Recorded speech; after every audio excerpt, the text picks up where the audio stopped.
যেই মেন এই কোশ্চেনটা কি করে সলভ করবে। এখানে কোশ্চেনে বলে যে arrange the following compounds in order of decreasing acidity. ঠিক আছে, অ্যাসিডিটি চেক করার সবচেয়ে সহজ নিয়ম, সবার আগে এইচ প্লাসটা বের করে দাও। এইচ প্লাস বের হলে অক্সিজেনের মাথায় নেগেটিভ চার্জ উৎপন্ন হবে, তাহলে প্রত্যেকটা অক্সিজেনের মাথায় নেগেটিভ চার্জ উৎপন্ন হবে।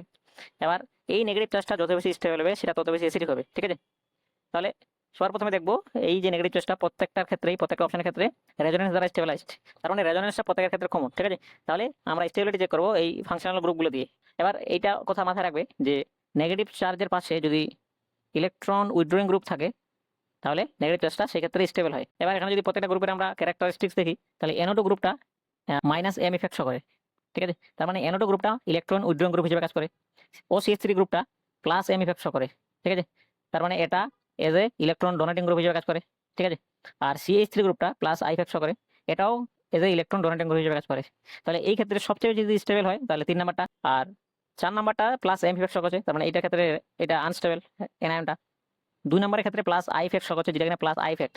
এবার প্লাস এম আর প্লাস আই এর মধ্যে প্লাস এম ইফেক্টের পাওয়ার অনেক বেশি। ঠিক আছে, যার ফলে 2 আর 4 এর মধ্যে 4টা বেশি আনস্টেবল। ঠিক আছে, তার মানে আমরা বলতে পারি 2 ইজ মোর স্টেবল দেন 4।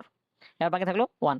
এখন এই সিএল গ্রুপটা আছে, এটা ইলেকট্রোনেগেটিভিটি হাই এর জন্য ইলেকট্রন উইথড্রয়িং গ্রুপ হিসেবে কাজ করে, এবং যখন বেঞ্জিনের সঙ্গে অ্যাড থাকে তখন due to the presence of lone pair সেটা ইলেকট্রন ডোনেটিং গ্রুপ হিসেবে কাজ করে। ঠিক আছে, তার মানে এখানে 1 নাম্বার যেটা আছে সেটা ক্ষেত্রে ইলেকট্রোনেগেটিভিটির ইফেক্টের জন্য এই নেগেটিভ চার্জটা স্টেবল।